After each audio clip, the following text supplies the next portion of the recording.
소재지.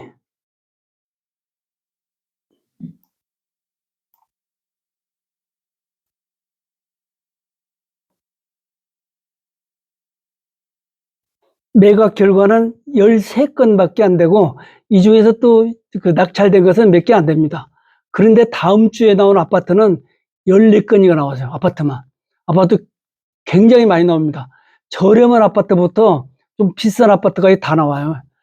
그 아파트가 필요하신 분은 좀 몇 주 기다렸다가 좀 더 가격이 떨어지면 그때 사십시오.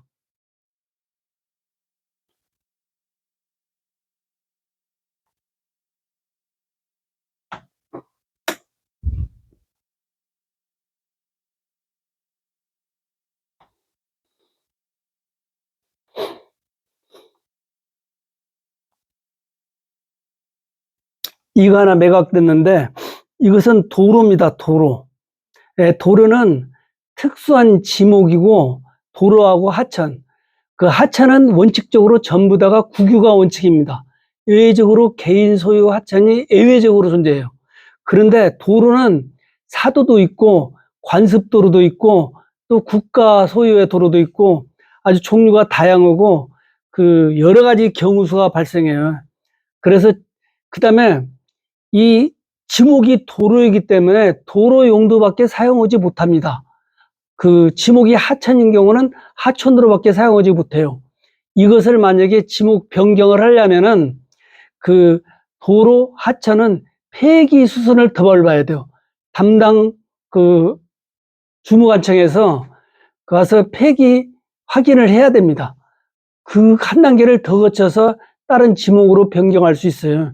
그런데 뭐 이 도로에 진짜 도로로 사용되고 있는 그 지목이 도로인 땅은 그 지목 변경이 불가합니다. 그거 모르고 이 지목이 도로인데 도로 그 도로 소유자가 자기 마음대로 그 사용할 수 있는 걸로 착각을 해가지고 사람들이 도로는 안 사죠. 이게 지목이 도로인 경우는 다른 용도로 사용할 수가 없기 때문에 가격이 많이 떨어집니다. 많이 떨어져가지고 사람들이 안 사는데 이걸 모르는 사람은 덜컥 낙찰받아가지고 소유권 행사를 한다고 지금부터 이 땅을 아무도 사용하려면은 나한테 돈 내라. 뭐 그런 식으로 하면은 그 여러 가지 법에 저촉됩니다. 그 형법 일반 일반 교통 방해죄도 해당되고 그다음에 사도법에서 그 또 저촉이 되고 아주 상당히 곤욕을 치르는 경우가 생겨요. 그래 도로는 특별히 내 땅 붙어 있는 도로랄지 내 땅하고 관계되지 않는 도로는 사시면 안 됩니다. 사면은 아무짝에도 쓸모가 없는 땅이 돼요. 그런데 이제 예외적으로 도로가 옆으로 큰 새로운 도로가 났다든지 그래가지고 효용이 떨어졌어요. 즉 폐기가 됐어요. 그런 경우는 그 담당자가 확인을 거쳐서 다른 지목으로 변경을 해줍니다. 그럴 경우는 또 반대로 아주 재미 보겠죠.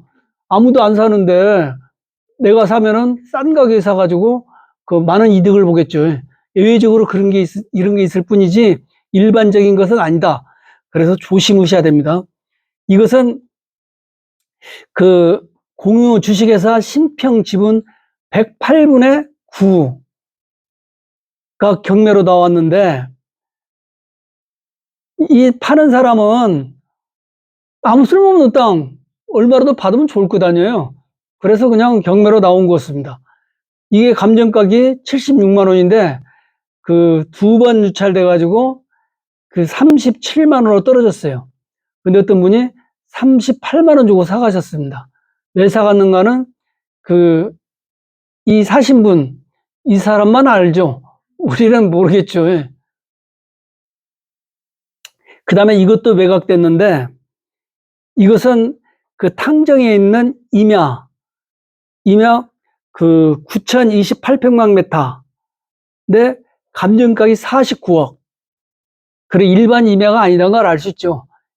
이 정도 3,000평짜리 임야가 49, 50억 정도 갈 리는 없잖아요. 그래, 이것은 아마 그, 그, 그 지목 변경하는 과정에서 부도가 난 것 같습니다. 임야이고, 지금 현재 임야는 지목 임야고, 일부 토목공사구 잡종지 상태로 있다. 그 다음에 그 건축물 신고가 있었는데 미착공 중이다. 어떤 분이 여기다가 그 건축물 신고를 해가지고 아마 허가까지 났는데, 허가 번호가 나오네요. 허가에 났는데 신축 신고까지 했습니다.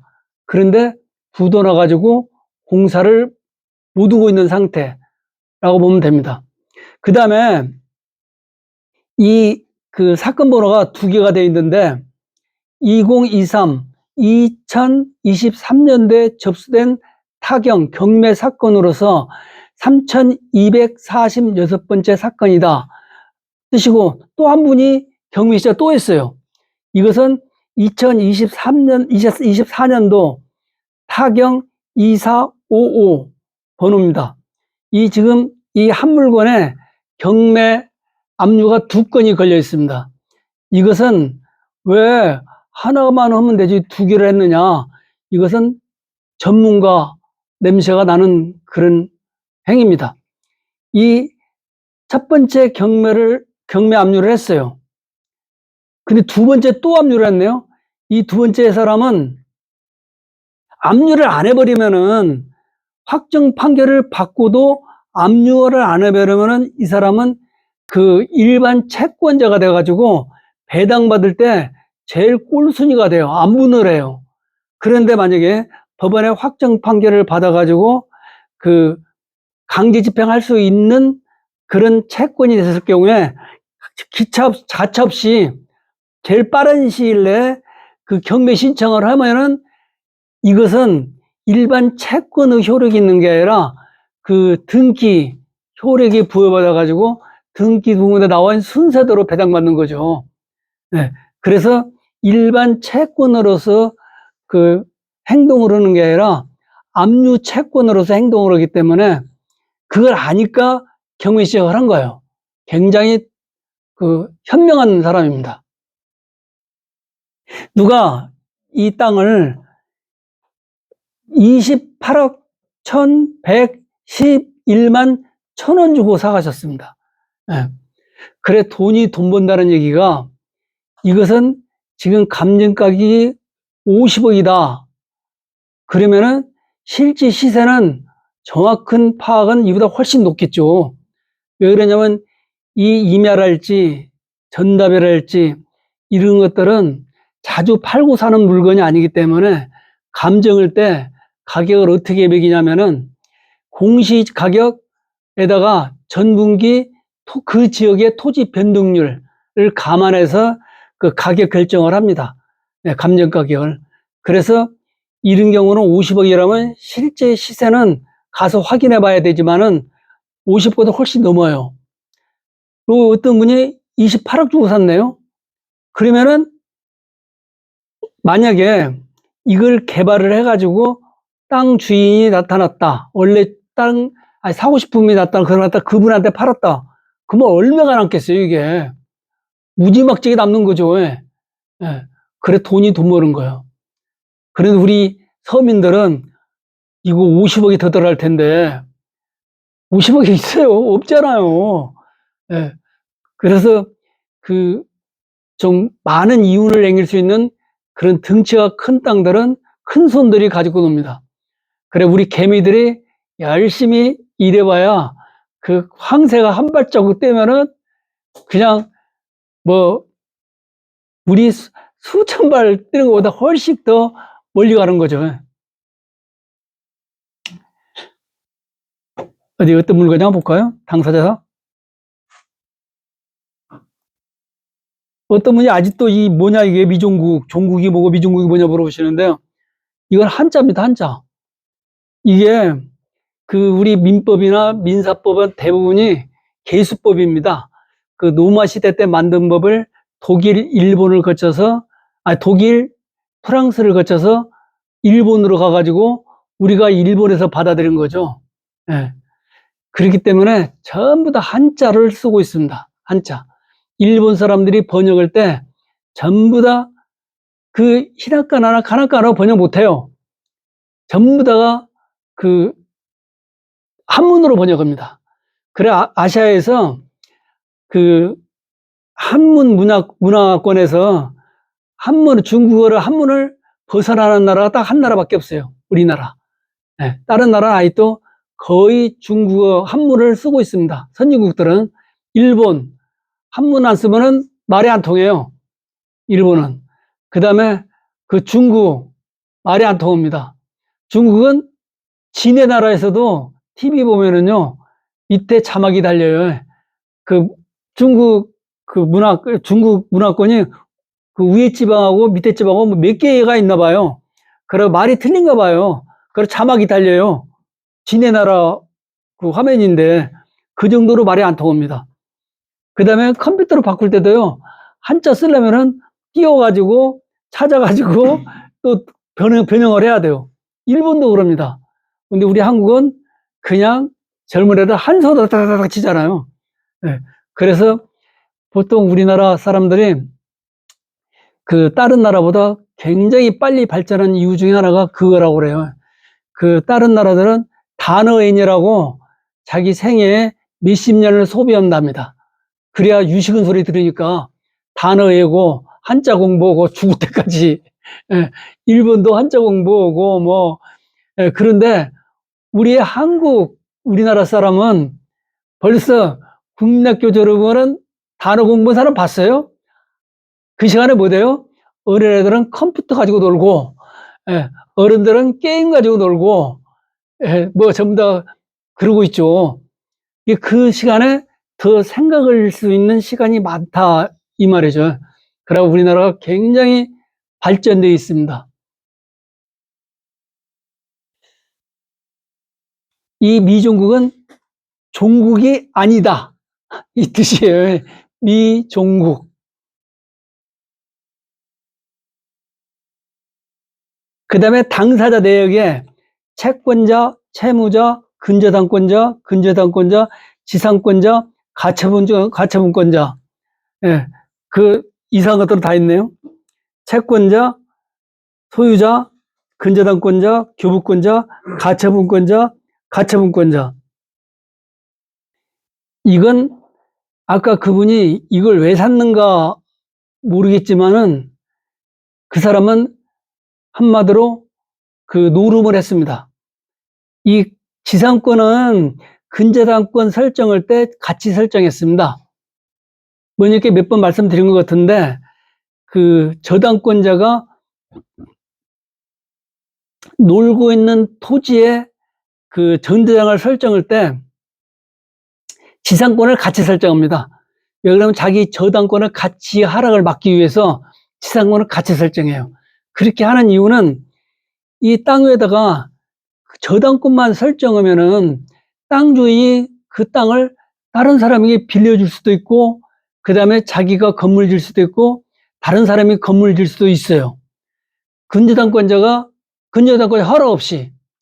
예, 나중에 저당권을 실행하려고 보니까 땅 위에 다른 사람 소유의 건물이 할지 다른 사람 소유의 나무가 있네요. 이러면은 그 나무나 그 건물은 손을 못 대잖아요. 소유자가 다르기 때문에. 그랬을 경우는 저당권의 가치가 현격히 떨어져 버립니다. 예, 자기가 그 빈 땅에다가 저당권 설정할 때는 그 땅 가치가 10억이 갔는데 나중에 그 돈을 안 갚길래 저당권 실행을 하려고 가서 보니까 그 땅 위에 다른 제3자 소유의 건물이나 제3자 소유의 수목이 존재할 경우는 누가 그걸 사겠어요? 그래 그 저당 가치가 10억이 아니라 한 5억, 3억으로 떨어지겠죠. 그러면 저당 많은 상당히 피해를 보죠, 저당권자가. 그래서 그런 걸 방지하기 위해서 저당권 설정할 때 반드시 그 금융기관은 지상권을 같이 설정합니다. 지상권을. 그러면 이제는 어떻게 해야 돼요? 그 땅 위에다가 그 건축을 하든지 나무를 심을 때는 이 지상권자 허락 없이 심으면 불법입니다. 불법. 철거 대상이 돼요. 그래서 그 온전히 보존되는 거죠. 저당권이. 그래서 반드시 금융기관에서는 놀고 있는 땅, 나지를 저당 잡을 때는 지상권을 같이 설정해요. 그렇기 때문에 이 저당권 3명 중에 1명이 지상권을 설정했어요. 그러면 두 번째부터는 설정 못 합니다. 이미 지상권이 설정되어 있기 때문에 이 3명 저당권 중에 먼저 빌려준 사람이 지상권을 설정했으면 두 번째부터는 지상권이 설정이 안 돼요. 설정됐기 때문에. 그 다음에 이 가처분, 이 3명이나 있는데, 아까도 가처분을 좀 말씀드렸는데, 그 민사집행법 1조에 채권 보존 처분에 가처분하고 가압류가 있는데, 이것은 그 본안 판결이 될 때까지만 그 채권자 지위를 보존해 주는 거예요. 압류할 수 있는 채권자 지위를 그때 본안 판결이 끝날 때까지만 그 지위를 인정해 주는 거예요. 누가 하냐면은 법원서 임시적으로 그 지위를 부여해 주는 행위를 가처분 가압류라고 합니다. 그래서 이건 본안 처분 끝날 때까지. 예. 요새 TV에 가끔가다 가처분 행위니 뭐 가압류 행위니 이런 것들이 나오는데 그것들은 전부 다 채권 보존 절차예요. 그래 이것은 이걸 땅을 잘 아는 사람 아니고 일반 사람은 이 땅을 사시면 안 됩니다. 이 가처분이 3개나 됐기 때문에 만약에 이것도 을구에 돼 있으면 문제가 되지 않아요. 을구에 돼 있으면은. 갑구에 돼 있으면은 소유권 이전 금지 가처분할 확률이 거의 100%입니다. 왜냐면은 그 가압류는 그 금전 채권을 그 보존하는 행위고 그 이외의 채권, 많은 채권 있잖아요. 뭐 하는 채권, 뭐 공연 채권, 뭐 방송 채권 뭐 많잖아요. 그런 것들은 전부 다가 가처분이라는 표현을 씁니다. 그런데 부동산에서 그 부동산 갑구에서는 뭐에다가 관계된 것만 써요? 소유권에 관계된 것만 기재하잖아요. 그러니까 소유권에 관계된 가처분은 소유권 권리에 관한 것밖에 없어요. 그래서 갑구에 가처분돼 있으면 절대 사시면 안 된다. 그런데 이 가처분권자나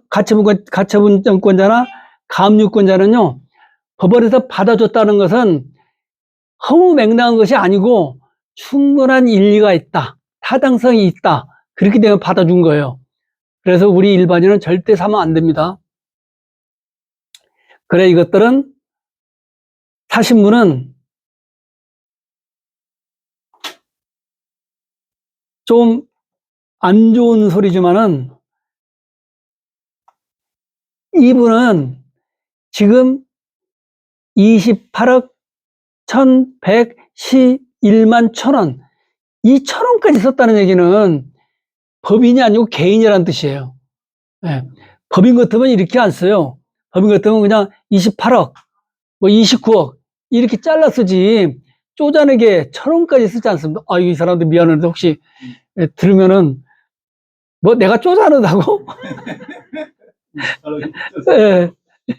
나 28억이나 쓴 사람인데 나보고 쪼잔하다고 이렇게 말할 수가 있는데, 예, 이런 게 비춰볼 때, 예, 이분은 권리 분석을 잘못했을 확률이 거의 8, 90%입니다. 그래, 이분은 아마 사든지 포기하든지, 근데 포기가 너무 커요. 10%면 얼마예요, 이게? 2억 4천. 그 돈을 날리고 포기를 하든지, 아니면 끝까지 지켜보고 하든지. 그런데 이 가처분이 나중에 인용이 되든가 아니면 패소 판결이 나든가 그 법적으로는 이 사람이 크게 손해는 안 봅니다. 배당받은 금액을 다시 받으면 되니 회수하면 되니까. 그런데 이미 배당받은 데다 써버렸어요. 무자력자가 돼버렸네요. 그럼 어떻게 이걸 문제가 되는 거죠.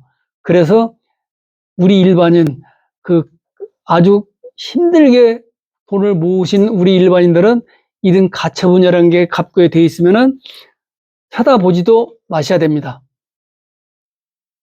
그 다음에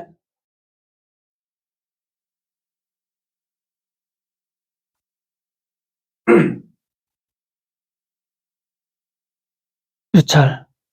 이 하나 매각됐네요. 초원 아파트, 좌부동 초원 아파트. 저 큰 길, 천안 가는 큰 길 좌측 산비탈에 있는 거. 예, 위치는 좋아요. 예.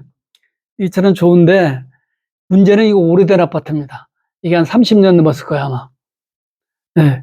그 다음에 여기가 지금 사건번호 2개 중복되어 있네요.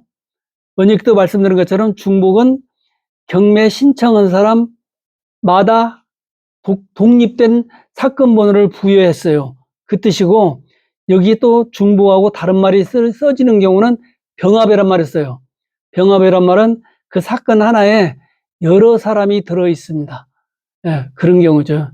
여기는 그 59.88평방미터, 소위 국민주택인 24평형입니다. 20평. 그 다음에 이건 더 황당한데 감정가격이 6,900만 원, 한 번 유찰돼가지고 4,830만 원. 그런데 어떤 분이 5,599만 9,999원 주고 사가셨습니다. 이분은 더 쪼잔하네요. 그런데 쪼잔지는 않아요. 왜 그러냐면은 돈을 꽤 많이 높이 썼어요. 예, 이 아파트는 오래되고,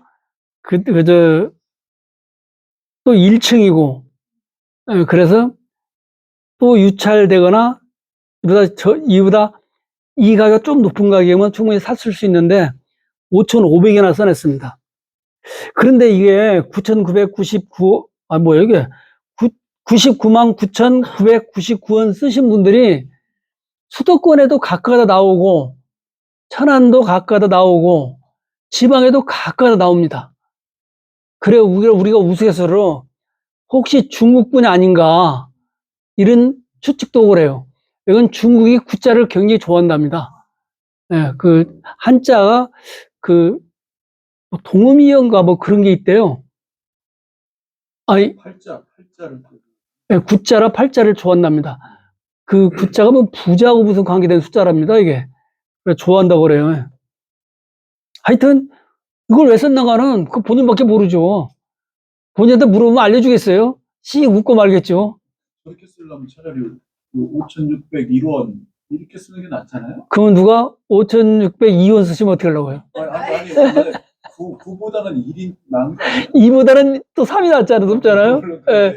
그러니까 이건 어떻게 해볼 수가 없어요. 이것도 보통 쓰면 그냥 5,600 이렇게 보통 쓰잖아요. 그러니까 거기다 1원 더 붙여갖고 1원 이렇게. 그렇게 쓰신 분도 있고, 또 어떤 분은 또 2원 쓰신 분도 있고, 하여튼 그것은 개인의 취향 문제니까 우리가 그걸 가지고 탓하면 안 돼요. 우리가 쪼자른 사람이 돼요. 개인의 깊은 뜻이 있으니까 그걸로 인정하시고, 이것은 부동산 강제경매입니다. 강제경매나 임의경매 중에 명도기가 보다 부드러운 게 임의경매예요. 임의경매는 이미 주인이 집값을 당겨 썼어요. 그렇기 때문에 명도받기가 쉽습니다. 그런데 강제경매는 혹시나 억울하게 재판은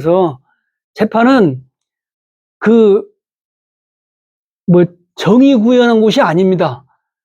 재판은 누가 주장을 잘하고 누가 증거를 잘 제시하냐에 따라 틀려요.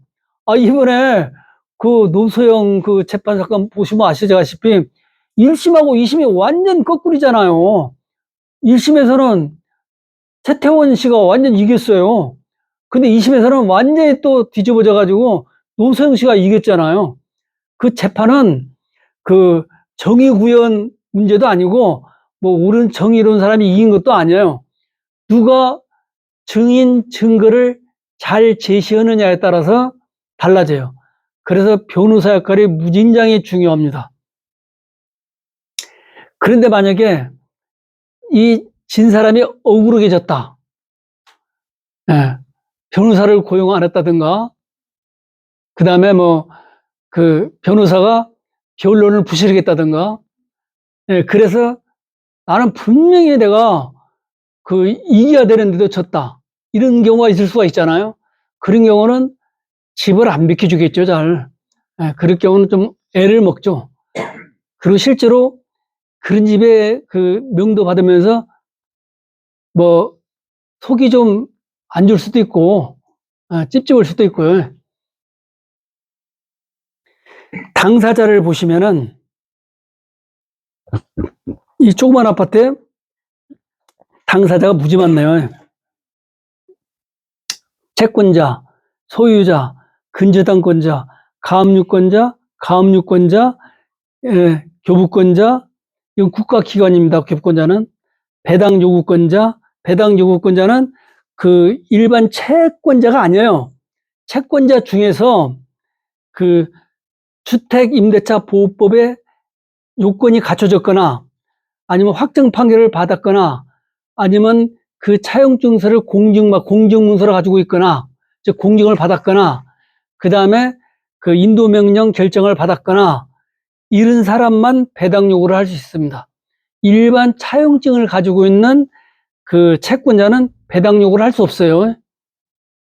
그 다음에 여기 채권자, 근저당권자, 가압류권자, 가압류권자, 전세권자, 교부권자. 이 전세권자, 예, 이것이 또 복병인데 여기서 말한 전세권자는 용익물권으로서 전세권자를 가리킵니다. 용익물권자.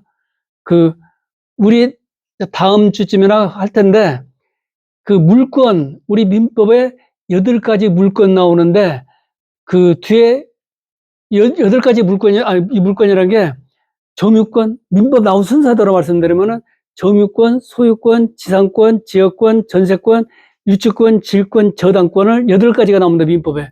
그 중에 뒤에 후반부에 나오는 6가지를 제한물권이라 해가지고 제한물권이라 합니다. 또 그 중에 앞에 3개는 용익물권, 뒤에 3개는 담보물권이라고 그래요. 이 전세권은 우리나라만 특이하게 물권으로 갖다 놨어요. 그때 말씀드린 것처럼 초대 대법원장인 김용루 씨가 집 없는 사람 서름을 덜어주기 위해서 채권에서 물권으로 갖다 놨습니다. 즉 용익물권으로 갖다 놨어요. 그래서 상당히 많은 문제를 일으켰어요. 이 전세권자는요. 그래서 우리 민사집행법 91조에 나오는 용익물권, 전세권자가 이 사람은 용익물권으로서 전세권자를 가리켜요. 근데 사회에서는 등기하지 않는 전세권자를 또 보통 전세권자로 혼용해서 부르고 있어요.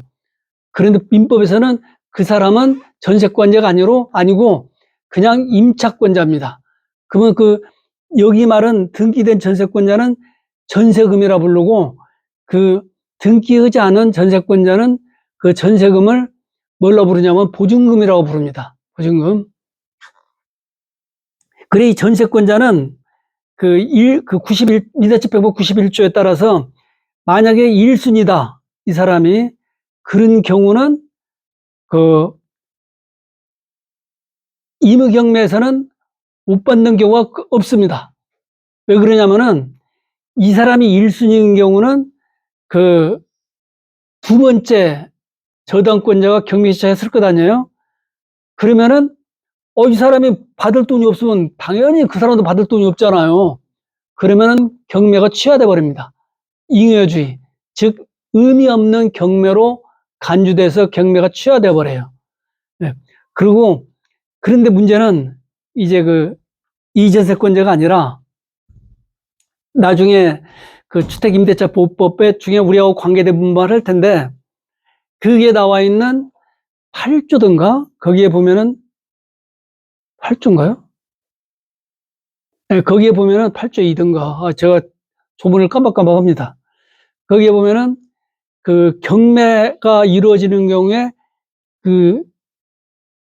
임차권이 소멸해요. 그런데 보증금 전액을 변제받지 못한 대항력 있는 사람이 있을 경우, 이 사람은 소멸하지 않고 그 대항력이, 점유권이 살아 있습니다. 전액 변제받지 못한 사람. 그러니까 신청을 했는데, 배당 신청을 했는데, 일부를 못 받았네요.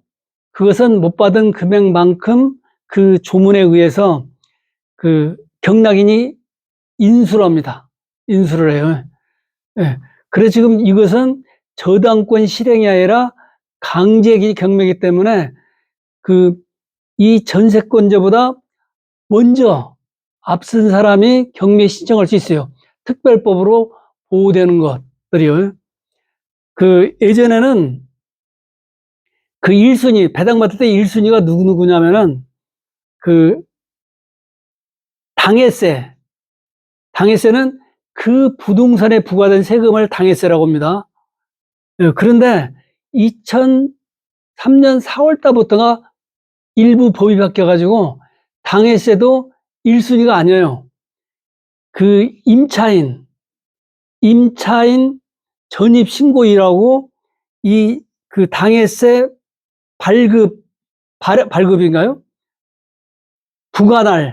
부과날짜하고 선우를 따져가지고 결정을 합니다. 그런데 당해세가 얼마나 많겠어요. 이 서민 아파트가. 예. 그런데 다문화라도 도움을 주기 위해서 그렇게 바꿨습니다. 그런데 이것은 세금으로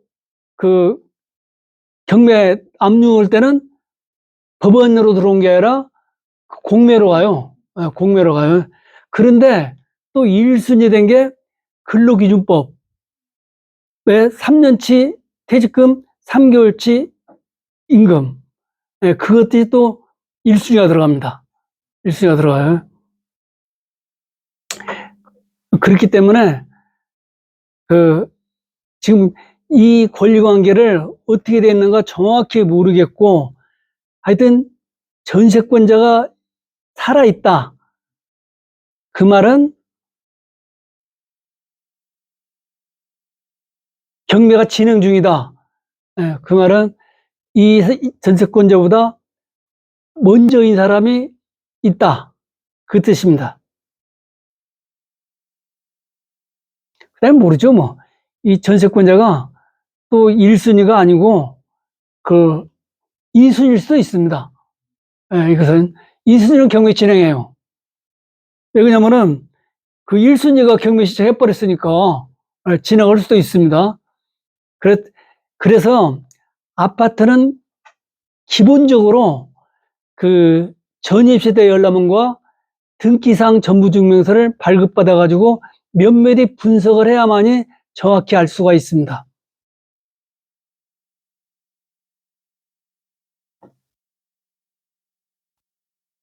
그래, 이 경우는 등기부등본 떼봐가지고 전세권자가 1순위가 아니다.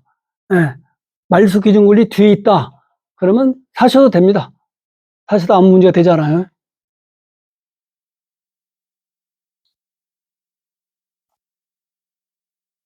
그런데 나중에 명도 받을 때 임차인이 자기 보증금을 다 받지 못한 경우는 그냥 순순히 안 비켜줄 확률이 많습니다. 그럴 때는 가서 협의를 자르고 그다음에 다만 얼마라도 이사비용을 지불하는 게 일반적입니다.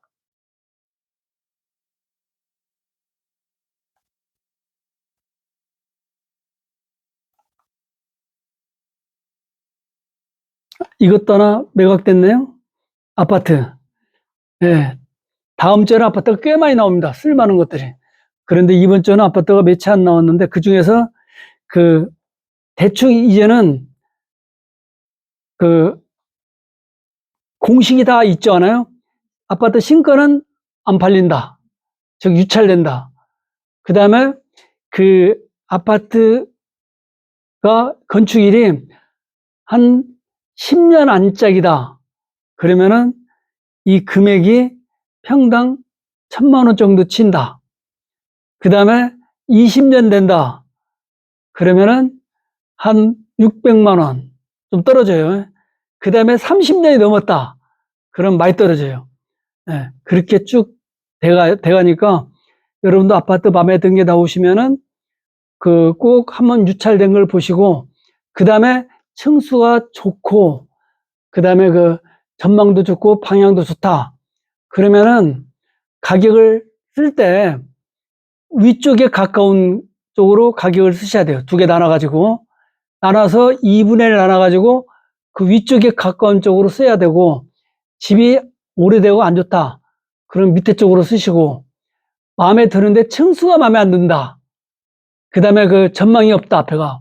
그런 경우는 아예 좋더라도 내가 나한테 가격을 낮게 써가지고 내가 낙찰되면 좋고, 예, 뭐 유찰되면 뭐 어쩔 수 없고 그런 식으로 가격을 쓰셔야 돼요.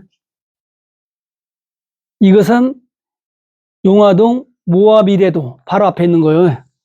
예, 이것은 상당히 거의 20년 가까이 됐음에도 불구하고 잘 나가는 아파트예요. 어떤 분이 이것도 약간 쪼잔한 게 있는데 1억 9,566만 6,660원 주고 사가셨어요. 예. 아까 저분대로면 여기다 일자를 하나 쓰면 그 사람은 이분이 사시죠. 일자. 아, 근데 또 그렇게 하면 아, 일자 쓰면 뭐야? 이자 쓰면 그 사람이 이기지. 예, 한도 끝도 없습니다. 여기는 6자 쓰겠네요. 666원. 그러면 나는 그 7원 쓰겠네요. 예, 7원 쓰겠네요. 7원. 아, 그런데 이게 그 끝도 한도 없습니다. 그리고 이자 그 모아 미래도 예, 이건 오래된 아파트임에도 불구하고 상당히 사람들이 그 선호한 아파트입니다. 경매를 잘 안 나와요. 이것은 간단히 보면은 임의경매, 저당권 실행, 그 다음에 당사자가 채권자, 가압류, 교부권자 아무런 이상이 없습니다. 그 대신에 반드시 이것도 사시려면은 혹시나 임차인이 있을지 모르니까 그 전입세대 열람원을 띄워가지고 확인을 하셔야 됩니다. 전입세대 열람원은 인터넷으로 안 돼요. 그 가까운 주민센터 가셔가지고 신청을 직접 하셔야 됩니다. 그때는 이 인쇄 이걸 눌려가지고 이 화면을 인쇄해가지고 그 전입세대 열람원 신청서에 첨부를 해야 돼요. 그래야 띄워줍니다. 그리고 등기사항 전부증명서를 발급받아가지고 이게 또 집에서 컴퓨터로 발급받으면은 발급이 1,000원, 열람이 700원인가 800원인가요? 예, 그 정도 됩니다. 그렇게 해서 꼭 안에 그 권리관계를 면밀히 살펴보시고 결정을 하셔야 됩니다. 결정을 하실 때도 꼭 현장 가서 그 환경, 주위 환경을 살펴보고 오셔야 돼요. 그 공장들이 있는가 없는가. 예, 공장들이 바로 붙어 있으면 피해 의셔야 되고 공장에서 어떤 물질이 나올지 모르니까 예, 그 다음에 그 너무 오래된 거 피하셔야 되고 그 다음에 요새 또 땅값 비싼 데는 그 지하에다 주차장을 다 밀어놓고 그 용적로를 아주 그 활용하려고 딱 붙어 있어요. 앞 건물하고 뒷 건물하고 몇십 미터 차이 안 납니다. 그래서 문만 열면 앞에만 보여요. 그런 집은 피하셔야 돼요. 그런 거 잘 보시고 결정을 하셔야 됩니다.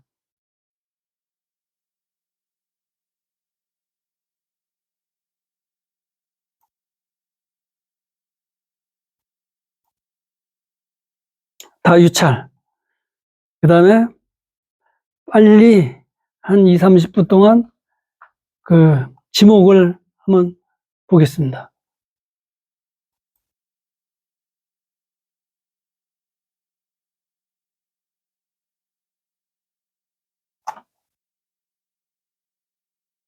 지목의 종류. 아까 말씀드린 것처럼 이 법에서 지목의 종류를 찾으시려면은 아까 무슨 법이라고 했어요? 공간 정보, 에? 공간 정보, 되게 뭐가 붙는데. 공간 정보 및, 에?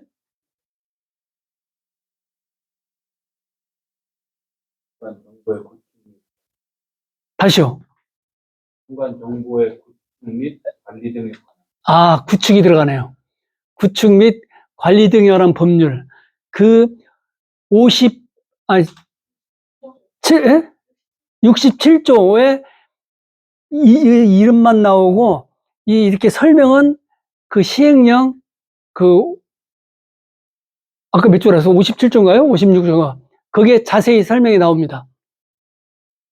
예전에는, 몇 년 전에는 지적법이 단행법으로 있었어요. 그런데 그 짝으로 흡수시켜버렸습니다. 그래서 지적에 관한 법들이 굉장히 많아요. 이 전, 답, 과수원, 목장용지, 이 한자가 재밌죠. 예. 밭 위에 물이 있는 것이 답입니다. 이게 한자들은 전부 다 몇 가지 그 형식에 따라서 한자를 만들어요. 예. 이 한자는요, 지금도 자꾸 만들고 있습니다. 그래, 어떤 그 부모님은 그 옛날에 이름 지을 때, 이렇게 무슨 뭐 숫자로 짓고 싶은데 획수가 맞지 않아요. 그 획수를 만듭니다. 숫자를. 예, 그렇게 한 사람도 있었어요.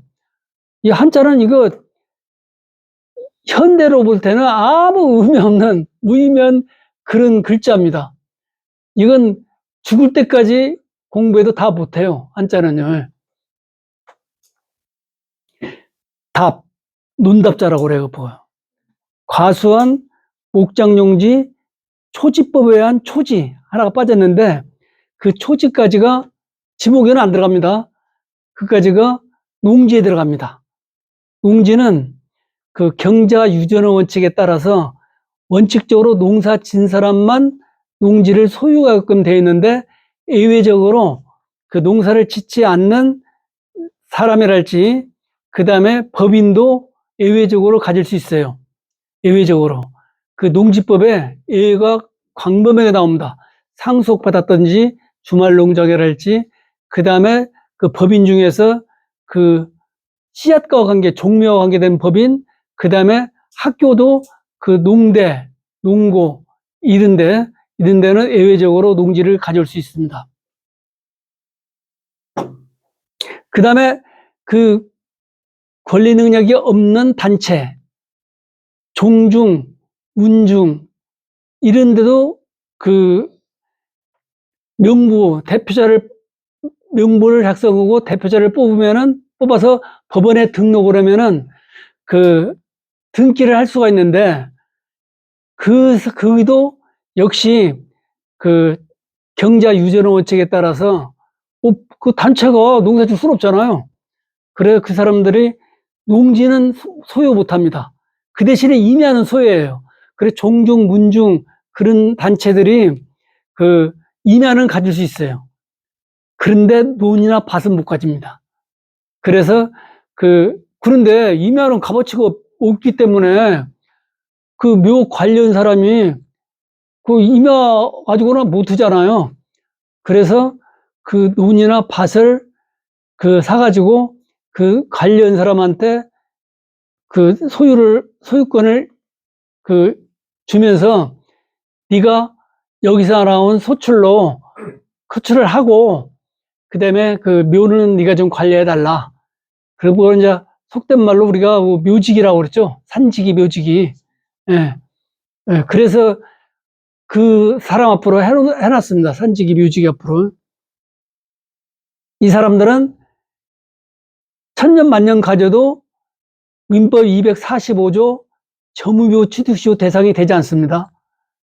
왜 그러냐면은 점유부 취득시효 대상에 나중에 이제 소유권 할 때 다음 주부터 할 때 설명을 드릴 텐데 그 점유부 취득시효 성립 요건 중에 소유 의사를 가지고 한 말이 들어가요.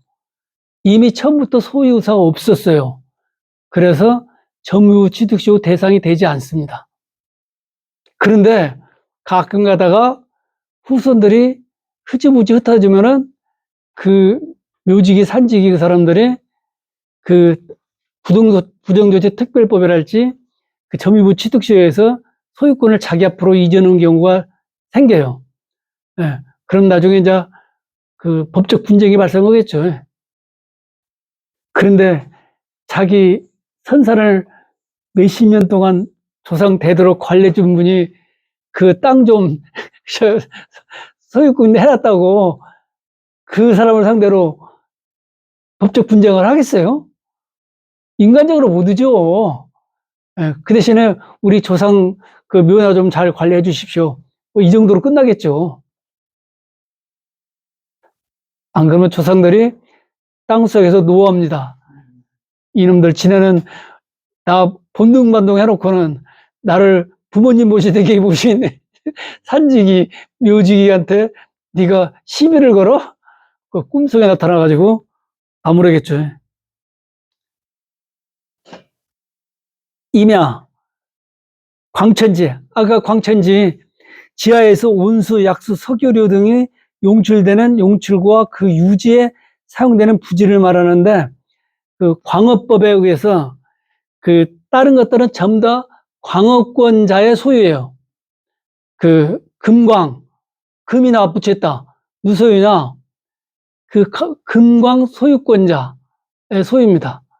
그런데 석유류는 이유 없이 누구 땅에서 어디서 나는 관계없이 국가 소유입니다. 국가 소유. 이건 세계 대부분 나라가 그렇게 하는 것 같아요. 워낙 경제적 가치가 높고, 예, 그렇기 때문에 아직도 그다음에 지금이야 이제 석유가 좀 그렇게 인기가 떨어지고 있지만은 이 석유류 이 자기가 그 나라의 부의 상징이었잖아요. 도대체 이놈의 석유는 어느 땅에 얼마 어디 묻혀 있는 거 아무도 몰라요. 그 정도로 신비롭습니다. 사실 신생대 3기에서만 나오는데 석유는 우리나라도 신생대 3기가 몇 군데 있다고 그랬죠. 따르면 전부 다 고생대 땅입니다. 거기서는 석유가 나온 거라 석탄이 나와요. 석탄이. 그 다음에 더 많이 지금 요새 앞으로 미래의 에너지라고 볼 수 있는 수소는 그것도 황당합니다. 땅 깊이 파면요. 수소가 대부분 나옵니다, 또. 대부분 나와요. 왜 그러냐면은 물이 뭘로 이루어졌어요? HO2로 이루어졌잖아요. 이게 고온 고압이 닿으면은요, 그 두 개 나눠져 가지고 산소와 수소가 발생합니다. 그래서 땅속 깊이 있는 것들은 물이 들어가면 대부분이 이게 산소와 수소로 나눠져요. 예. 그래서 우리 큰 제철소 있잖아요. 그런 데서 수소가 많이 발생합니다. 왜냐면 고온이 발생되고 거기 물이 들어가면은 자연 물회가 돼가지고 산소, 그 다음에 수소가 나와요. 요새는 그것도 채집어린 기술이 발달해가지고, 수소가 실제로 시내버스 중에 수소 시내버스 돌아다니잖아요. 그거 뒤에서 보면요, 오줌 싸고 다닙니다. 그 차들. 물이 계속 질질질 나와요. 근데 물이 많이 안 나와요. 수소 전기차라고 그래요, 그거 보고요. 수소를 직접 에너지로 쓰는 게 아니라 수소를 전기로 만들어가지고 그 전기로 구동측을 돌려가지고 차 장착하는 거예요. 그래서 정식 명칭이 수소 전기차예요. 수소차가 아니라. 이 광천지. 그 다음에 온수. 여기 뭐라고 관계되냐면은 우리 온천은 25도씨 몸에 유의하지 않는 물을 온천이라고 합니다. 온천. 그 안에 성분은 아무런 문제가 되지 않아요. 예. 그래서 지금은 요새는 관정 기술이 발달돼가지고 1km, 2km는 그냥 뚫어요. 돈만 주면은, 그럼 대부분이 30도 이상의 물이 나옵니다. 그러면 온천이에요. 온천 허가가 나옵니다. 저희 동네에, 누가, 원대한 꿈을 가지고 온천 허가를 냈어요. 구멍을 뚫어가지고. 그래가지고 건축할 때는 온천 허가가 났어요. 물이 40몇 도가 나왔어요. 50도가 나왔어요. 그랬는데, 건축을 다 하고 나니까 이것이 20도 이하로 떨어져 버렸는데, 물을 많이 뺐어가지고. 그래가지고 온천 허가가 안 나버렸습니다. 그래서 뭐가 났냐? 목욕탕이 나버렸어요, 목욕탕. 대중목욕탕. 그래가지고 그 개발한 사람은 망해서 부도 나버렸고, 그걸 경매로 산 사람만 돈 벌었어요. 그러니까 주인은 따로 있다고 합니다. 염전. 이것은 바닷가에 염전이 많았는데, 지금은 전부 다 여기에서 싼 소금이 들어오고, 또 사람들한테 수천 년, 수만 년 전에 만들어진 암염, 그것들이 많이 들어오고 그러기 때문에 이 수지 탓에 맞지 않아가지고 염전이 전부 다 지금 폐전되고 있죠. 광산에서 암염, 이게 의외로 많습니다. 저 유럽 쪽에도 있고요. 미국에도 있고, 캐나다도 있고, 그 다음에 저쪽 히말라야 산맥도 있고 그래요. 이 암염들이. 근데 암염이 조금만 묻혀 있는 게 아니라 어마무시하게 묻혀 있어요, 그게요. 그 말은 옛날에 그것이 바다에 있었다는 뜻이죠. 예, 바닷물이 날아가서 소금이 되고, 소금이 오랫동안 굳어져서 암염이 된 거죠. 지구 껍데기에 있는 지각은 항시 움직이고 있습니다. 안에 멘틀, 이것들이 회전을 하기 때문에 그 회전 때문에 지 표면에 항시 움직여요, 같이. 쪼개지고 붓고, 이 대륙들이. 그러면서 바다가 융기돼가지고 육지가 되고, 육지가 들어가서 바다가 되고, 이런 과정에서 유전도 만들어지고, 그 다음 암염도 만들어지고, 온갖 광물 같은 게 생기고 그래요. 대지. 우리가 제일 좋아하는 대지. 이 대자가 터대자입니다. 집을 지을 수 있는 땅을 대지라고 그래요. 대지. 네, 다른 것들 전부 다 대지로 바꿀 수가 있습니다. 대지로 바꾸면, 아까 그런데 도로하고 하천만 한 단계를 더 거쳐야 돼요. 못 바꿔요. 폐기를 하지 않으면 못 바꿉니다. 대지로. 다른 것들은 전부 다 대지로 바꿀 수가 있어요. 공장, 학교, 주차장, 주소용지. 이 주소는 조심해야 될 게, 도로가 옆으로 나면은 구도로는 전부 다 망해버리잖아요. 예, 그럼 주소도 망합니다. 예, 그래서 경매로 헐값이 나와요. 그 헐값이 나온다고 사시면은 지목 변경이 되는데, 지목 변경을 하면은 오염을 제거해야 돼요. 수십 년 동안 주소라면은 그 주에 땅들이 전부 다가 석유류로 오염되어 있습니다. 그 땅을 전부 다 파가지고 새로 땅으로 하고, 그 땅은 폐기 처분하고 그래야 되는데 그 돈이 억 단위가 들어간답니다. 그래서 가까다 구도로 가면은 주유소를 그냥 놔두는 게 있잖아요. 그것들은 그것 때문에 그런다고 그래요. 덜컥 사시면 안 됩니다. 창고, 도로, 이 도로는 아까 말씀드린 것처럼 좀 특이하니까 지목이 도로란 것은 도로로만 쓰라는 거죠. 다른 걸로 쓰라면 안 된다는 뜻 아니에요, 이게. 다른 걸로 하려면 지목을 변경해야 되잖아요. 그런데 도로를 사가지고 내 땅이니까 아무도 다니지 마라. 뭐 그런다던가, 뭐 막아버린다던가, 이러면은 잘못하면은 형사처벌 받습니다. 우리는 그러니까 우리 땅하고 붙어 있지 않는 도로는 사시면 안 됩니다. 철도, 제방, 하천. 예, 하천은 원칙적으로 전부 다 국유입니다. 그런데 예외적으로 개인 하천이 있을 수 있어요. 예, 그런 것들이 있는데 이것도 역시 바꾸려면은 지목 변경을 하면은 도로와 똑같이 하천 용도 폐기를 해야 돼요. 예, 그래야 바꿔줍니다. 국어는 그 인위적으로 만든 그런 수로예요. 수로. 조그마한 수로. 그래, 예전에는 그 포장도로라 국도라 할지 고속도로로 지나가면은 편말로 암거라고 써놨어요. 암거. 그게 바로 밑에 국어가 있다는 뜻이에요. 국어가. 그런데 누가 암거가 그건지 국어인지 누가 알겠어요, 그걸. 전부 다 한자로 써놔서 옛날 사람들이 해가지고 전부 다 한자로 써놨죠. 그런데 그걸 국어를 또 한자로 써놓으면 몰라요. 한글로 국어, 암거 이렇게 써놓아요. 예. 근데 요새는 없어요, 그런 거. 전부 다가. 그 다음에 유지도 물이 고여있는 땅인데 좋으면 사셔도 됩니다. 그 복토랄지 객토랄지 여러 가지 방법에 의해서 그거 할 수 있으니까 싸면은 좋은 자리 쓰면 사십시오. 양어장, 수도용지, 공원, 체육용지, 유원지, 종교용지, 사적지, 묘지, 잡종지. 이 잡종지는 28개 지목에 들어가지 않는 애매한 땅들을 전부 다 잡종지라고 그래요. 보면은 그 외에는 전부 다 잡종지라고 합니다. 쉽게 말하면. 다른 지목에 속하지 않은 토지들.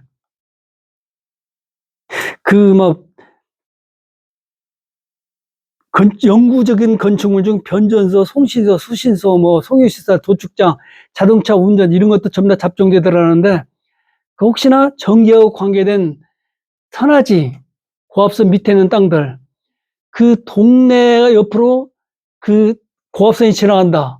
그럼 그 마을에는 1년에 일정 금액의 지원금이 나와요.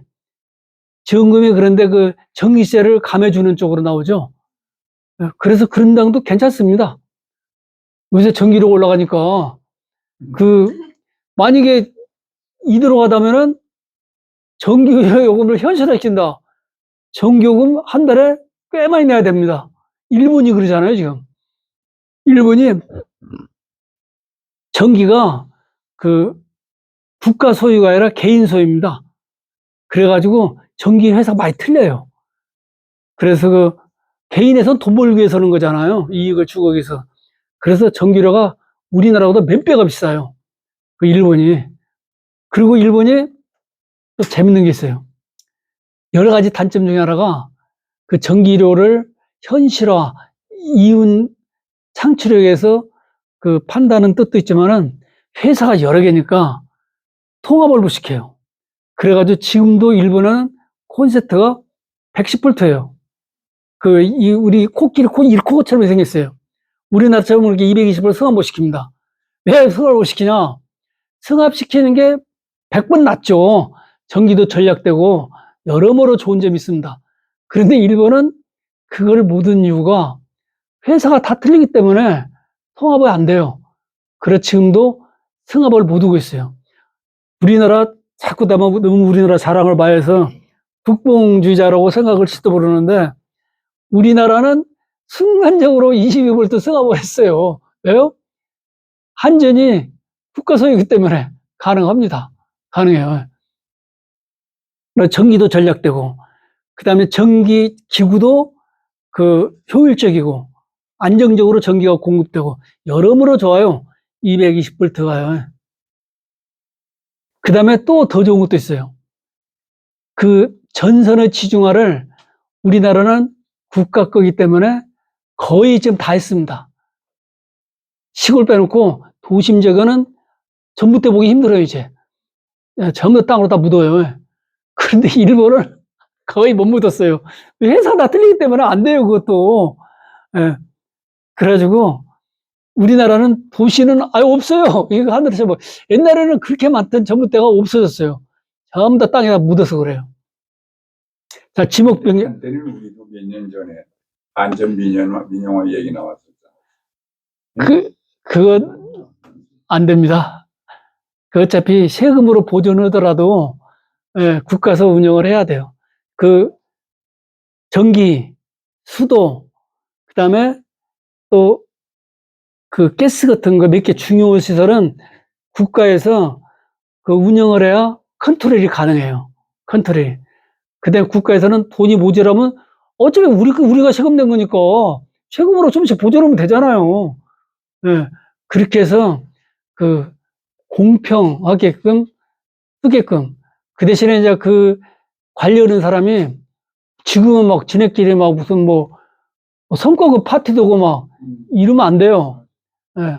도로 이런 것들은 전부 다가 나라에서 관리하고 철저히 관리해야 돼요. 그래서 시민들이 항시 감시를 해야 됩니다. 시민들이. 이제 그 시민단체라고 그러죠. 그 시민단체가 정치 영역으로 들어가고 있어요. 그 국민들이 그 당원으로 가입해가지고 국회의원들을 조정을 합니다. 요새는요. 예. 그게 너무 초유의 일이어가지고 그 좋은 현상인지 나쁜 현상인지 구별이 안 가지만은 하여튼 그 시민들이 눈을 부릅뜨고 아예 안 뽑아준다는데 어떻게 했어요 그걸. 뭐 야 네가 이런 법을 냈어? 너 다음부터 국회의원 오지 마. 그래버리면은 할 말이 없잖아 이게.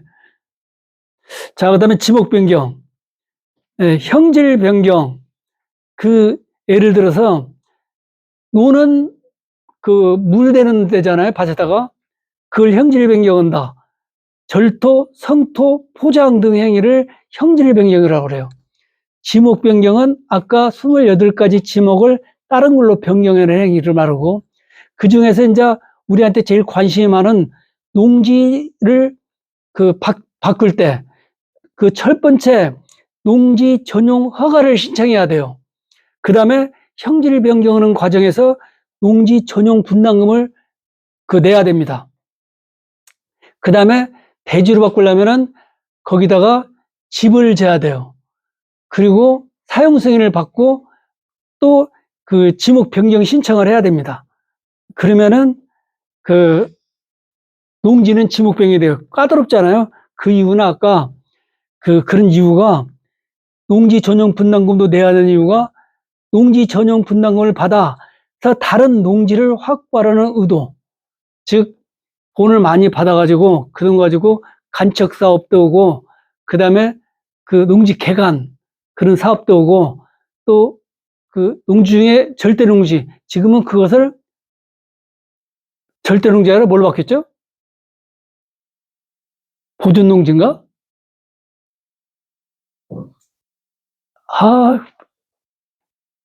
농지를 보존한다 그 뜻으로 바뀌었는데 절대 농지 개념이 없어졌어요. 예. 개발 농지가 아니라 보존 농지인가? 그렇게 바뀌었을 겁니다, 아마. 그런데 들어간 돈, 이런 것들을 그 농지 전용 분담금으로 하는 거죠. 그 다음에 산지 전용 분담금. 이것은 다른 말로 임야 전용 분담금으로도 합니다. 이것은 임야를 그 대지로 바꿀 때 받는 돈이에요. 그런데 임야를 농지로 바꾸거나 그런 경우는 돈을 안 줍니다. 돈을 안 줘요. 또 농지를 임야로 바꾼다든가 그러면은 분담금 안 냅니다. 이 두 개는 서러울 때는. 그래서 근데 임야 중에 보존 임야가 있어요. 이건 허가를 안 내줍니다. 개발 허가를 안 내줘요. 그 지목 변경도 안 해줘요. 그런데 하는 방법이 있습니다. 방금 제가 말한 것들을 이용해 가지고 그 보존 임야도 몇 년 동안 농사를 지으면은 그것을 그 농지로 지목 변경을 해줘요. 그러면은 지목 변경하고 5년 이상 가지고 있으면은 또 지목 변경이 가능합니다. 그래서 그때 대지로 바꾸면 돼요. 법의 맹점이죠. 법의 맹점을 이용해서 그렇게 합니다. 우리가 대표적으로 그 법의 맹점을 이용하는 것은 또 뭐가 있냐면은 탈법이 아닙니다. 불법도 아니고 다른 지목을 가진 땅을 부동산을 팔면은 만약에 내가 살 때는 1억이었는데 팔 때 10억 정도 올랐다. 그러면은 양도소득세율이 75%인가요? 그럼 매덕 내야 돼요. 매덕 내야 됩니다. 그 대신에 내가 1억 사가지고 10억을 팔았을 때 9억이 양도소득세율이 아니에요. 양도소득이에요, 그냥. 양도소득에서 그 양도소득세율을 곱해서 양도세를 내는 거예요. 그래서 실제로 제가 정확한 내용은 모르는데 대충 한 5억이 양도소득으로 잡혔다 그러면은 양도소득세율은 뭐 계산하고 빼고 어쩌고 뭐 이러면은 나중에 한 2억 정도 될 겁니다, 아마. 양도소득세율이 2억 정도 잡힐 거예요. 그럼 2억을 내야 되는데, 아깝잖아요. 매덕을 내려니까. 안 내는 방법이, 그걸 딱 집을 집니다. 대지로 변경을 해, 지목 변경을. 그럼 어차피 대지도 부동산이기 때문에 양도소득세를 내야 되죠. 그런데 우리나라 세법 중에 1가구 1주택이 3년 이상 보유하면은 양도소득세 면제되는 그런 규정이 있어요. 그걸 이용해가지고, 다른 집 다 팔고 그놈에다가 집 하나 져서 내가 3년 동안 가지고 있어요. 그러면은 양도소득세가 면제돼요. 그러면은 매덕 버는 거죠. 매덕 법니다. 그 다음에 나중에 팔고 또 마음에 든 집 하나 사서 살면 되니까, 그렇게 하시면은 좀 절세가 됩니다. 이건 불법은 아니에요. 이 두 가지 경우를 이용하시면은 좀 절세를 할 수 있다. 지목 변경 순서는 제가 많이 말씀드린 것처럼 지목 변경은 보통 우리가 임야나 농지에 대해 집 짓는 거, 그게 주 관점인데, 지목을 대지로 변경하는데 이럴 경우는 지목 절차가 일단은 농지를 구입해서 전용 허가를 득해서 그 다음에 형질 변경을 해가지고 건축 허가를 내서 집을 짓고 그 집의 사용 승인을 받고 그 주무관청에 지목 변경 신청하면은 해줍니다. 해줘요. 그렇게 변경을 하는 거예요. 그 다음에 지목 변경을 할 때는 이제 돈을 내야 되는데 이 농지 전용 분담금과 산지 전용 분담금이 이렇게 계산을 하는데 그냥 귀찮으니까 농지 변경은 1평방미터당 5만 원 주든지 아니면 공시지가의 30% 주든지 그렇게 암기를 하시고, 그 다음에 임야는 해마다 조금씩 변동이 있어요. 3월 달에 산림청에서 고시를 하는데 그것도 한 8, 9천 원 그 사이에서 항시 왔다 갔다 하기 때문에 그냥 평방미터당 한 8, 9천 원 잡으시면 됩니다. 복잡하게 뭐 이런 거 할 필요 없어요. 그 다음에 또 뭐가 있냐면은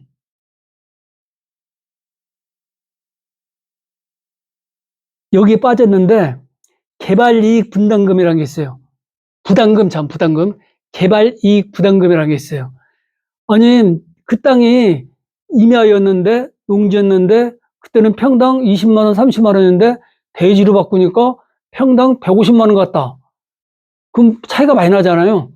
불로소득을 방지하기 위해서 개발 이익 중에 25%에서 30%를 국가에서 환수해 갑니다. 환수해가요. 그걸 개발 이익 분담금이라고 하는데 그 면적 제한이 있어요. 정확한 면적, 평방미터는 제가 기억을 못 하겠는데 대충 도시는 500평방미터고 도시 이외의 지방에는 1500평방미터인가쯤 될 겁니다. 대충. 네. 그러면은 넘으면은 개발 이익 분담금을 내야 되고 그보다 적으면 안 내도 돼요. 그리고 우리 일반 전원주택은 안 내요. 그래 너무 큰 땅을 바꿨다. 그러면 개발 이익 분담금을 내야 되는데 그것도 입법 취지는 좋았는데 사람들이 머리들이 좋아가지고 실제 낸 사람이 거의 없어요. 왜 그러냐면은 나중에 개발 이익이 뭐 비용 떨고 못 떨고 나니까 돈이 안 남는다. 이렇게 계산서를 제출하면 뭐 할 말이 없어요, 국가에서. 그리고 거의 내지를 안 합니다. 그래가지고 그걸 제대로 이용한 사람이 그 민주당 당대표, 이재명? 예. 그 사람이 그 성남 대장동 지역, 그걸 성금을 받아버렸습니다. 개발 이익 분담금을 원래는 다 개발하고 나중에 싹 종료를 한 다음에 계산해서, 정산해서 개발 이익 분담금을 내야 되는데, 그러면 안 되거든, 사람들이요. 다 귀신으로 빠져나가요. 세무사 동원해가지고. 그래서 이 사람이 또 뛰는 놈에 나른 놈 있다고 그 돈을 입찰 붙여버렸어요. 어차피 인허가권이 나한테 있으니까 그 개발 이익 분담금 성금으로 많이 낸 사람한테 이 땅에 개발권을 주겠다. 그렇게 해버렸네요. 그래가지고 컨소시엄이 3군데가 붙었는데 한 군데서 터무니없이 높은 가격을 썼어요. 그건 냄새가 나죠. 터무니없이 높은 가격을 썼다는 얘기는 뭐예요? 사전 자금이 들어갔다는 얘기죠, 그 안에가. 예. 그런데 그게 녹아라 버렸네요, 그 사람들이 또. 그래가지고 이상한 한문으로 이름 짓는 그 사람들이 전부 다 그런 사람들입니다. 그 사람들이 돈을 긁어 모아버렸네요. 그래가지고 또 이재명 씨가 안 되겠다. 니는 돈 너무 적게 냈다. 돈 더 내라. 돈을 내고도 돈이 또 엄청 나왔네요. 그러니까 안 되겠다. 너 저 터널 하나 뚫어주라. 그 다음에 공원 하나 만들어주라. 이래가지고 돈을 엄청나게 뜯어냈습니다. 그래서 그게 법정까지 갔어요. 그래가지고 그 화천대유 그 주인들이 김만배 씨죠. 그 사람이 이재명한테 저희 공산당 같은 놈이라고 법정에서 막 욕을 하고 난리가 났었던 것 같아요. 그런 일이 바로 이 개발 이익 분담금 때문에 그래요. 자, 이렇게 여기까지 하시고요.